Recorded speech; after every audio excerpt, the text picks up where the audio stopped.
la reine Elisabeth II célébrera l'année de son jubilé de diamant sur fond de ferveur républicaine dans le Commonwealth, alors que plusieurs pays des Caraïbes envisagent la vie sans la monarchie. L'épanouissement du sentiment républicain pourrait-il également conduire les Britanniques à rejeter la famille royale? La visite du prince William et de Kate, la duchesse de Cambridge dans les Caraïbes la semaine dernière a mis en évidence le républicanisme croissant parmi plusieurs pays du Commonwealth.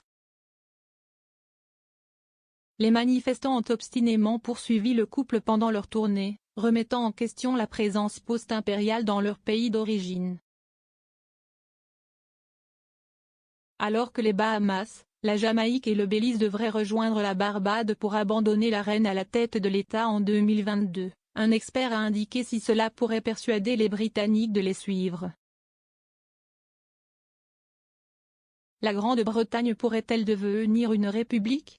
Lors d'une tournée, le prince William, l'héritier du trône, a révélé qu'il soutiendrait les nations qui envisageaient de quitter le Commonwealth.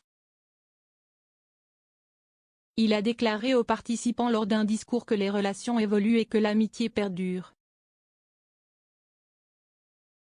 Bien que sa tournée ait pu révéler l'affaiblissement de l'influence royale dans les Caraïbes, les experts ne pensent pas que cela se soit propagé au Royaume-Uni. S'adressant à Express.co.uk, le Dr Robert Morris, chercheur associé principal à l'unité de constitution de l'University College London, UCL, a expliqué pourquoi il était difficile de voir comment les pays républicains du Commonwealth auraient un impact sur le Royaume-Uni.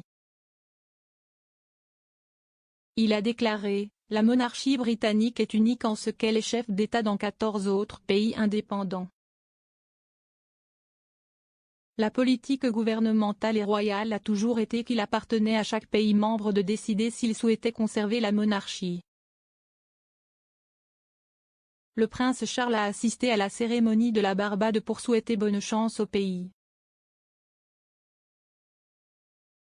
L'écrasante majorité des membres du Commonwealth sont déjà des républiques et il est difficile de penser à une raison pour laquelle, s'ils deviennent tous des républiques, ce changement à lui seul devrait mettre la monarchie britannique en péril ou ajouter aux arguments pour que le Royaume-Uni devienne la république officielle. Il a longtemps été de manière informelle. Le professeur Morris a ajouté que même si la monarchie peut sembler étrange, elle présente des avantages constitutionnels uniques. Il a déclaré, « La monarchie héréditaire peut bien sembler étrange mais, si elle est examinée et réfléchie, on peut voir qu'elle offre une impartialité d'une valeur unique. » Toutes les monarchies européennes actuelles sont en fait des démocraties sociales qui se classent en tête des indices mondiaux de liberté. Les manifestants dans les Caraïbes ont demandé plus qu'une simple indépendance. Suite aux visites royales, 3 groupes se sont unis pour exiger des réparations. Au plus fort de la traite transatlantique des esclaves, jusqu'à 5 millions d'Africains réduits en esclavage ont été mis au travail dans les Caraïbes et soumis à des générations d'abus systémiques. L'Empire britannique était l'un des principaux sponsors de la pratique et exerçait un contrôle sur les nations qui recherchaient désormais le statut de république.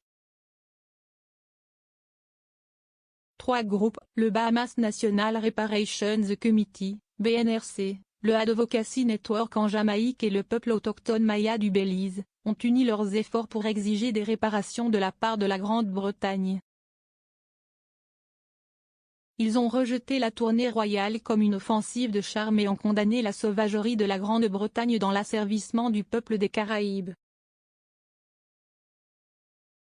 Le groupe a ajouté, « À l'avenir, nous resterons plus forts, unis dans notre appel à la justice réparatrice et dans le soutien de la feuille de route pour la réparation établie par la Commission des réparations de la CARICOM.